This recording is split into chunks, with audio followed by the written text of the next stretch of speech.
E aí, pessoal, tudo certo com vocês? Aqui é o professor Denilson Seixas, bem-vindos ao canal. Hoje nós vamos falar sobre a segunda parte da historiografia. Lembra que no primeiro vídeo eu comentei que íamos falar sobre a origem, o conceito da historiografia, o primeiro historiador, que é o Heródoto, o grego, né, viveu lá na Grécia Antiga, que mudou as narrativas mitológicas para uma narrativa mais racional. Também falamos sobre a corrente positivista da historiografia, né, como os historiadores davam ênfase a um determinado grupo social, geralmente um grupo da elite, grandes reis, imperadores, governantes, né, essa camada social mais privilegiada. E agora, então, no dia de hoje, a ideia é falar sobre outras duas correntes historiográficas, a corrente marxista e a chamada escola dos análises. A corrente marxista, então, lembrando que Karl Marx foi um grande pensador, trabalhou, né, no campo da economia, e ele, então, desenvolveu a ideia do socialismo, né? Sempre quando a gente estuda o socialismo científico, lembramos do Karl Marx, né, esse grande teórico que desenvolveu conceitos de mais-valia, né, o capital, luta de classes, né? Então, os historiadores que seguem esta linha de pensamento do Karl Marx são chamados de historiadores marxistas. E agora, então, esses historiadores vão dar voz àqueles grupos sociais que ficaram esquecidos por muito tempo, e principalmente pelos historiadores positivistas. E agora, então, grupos sociais, por exemplo, as mulheres, as crianças, escravos, indígenas, operários. Então, estabelecendo pesquisas e narrativas sobre as condições de trabalho, as condições de opressão que esses grupos sofreram e em outros aspectos relacionados a isso também. Então, eu lembro muito do poema do Bertolt Brecht, que fala justamente sobre isso. Ele fala sobre um poema que é Perguntas de um Operário Letrado, que no início desse poema diz o seguinte: quem construiu Tebas, a das 7 portas? Nos livros vem o nome dos reis. Quem, né, e Babilônia, outras vezes, tantas vezes destruída, quem outras tantas reconstruiu? Então, aos poucos, ele vai fazendo essas perguntas, né? Justamente dando voz àqueles grupos sociais que trabalharam e sustentaram, muitas vezes, a sociedade, mas que foram relegadas ao descaso por muito tempo na história. Então, agora, com o grupo marxista, os historiadores marxistas, e eu fiz então essa associação aí com o poema do Bertolt Brecht, Perguntas de um Operário Letrado, agora sim vai aparecer na história aqueles grupos que ficaram, né, esquecidos.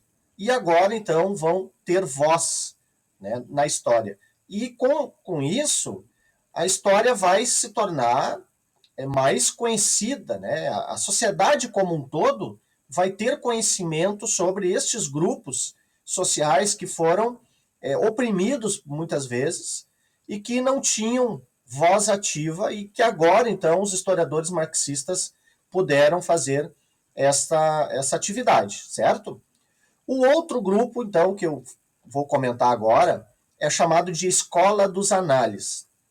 Essa Escola dos Análises, por que tem esse nome? Né? Porque vem de uma revista científica francesa chamada Revista dos Análises.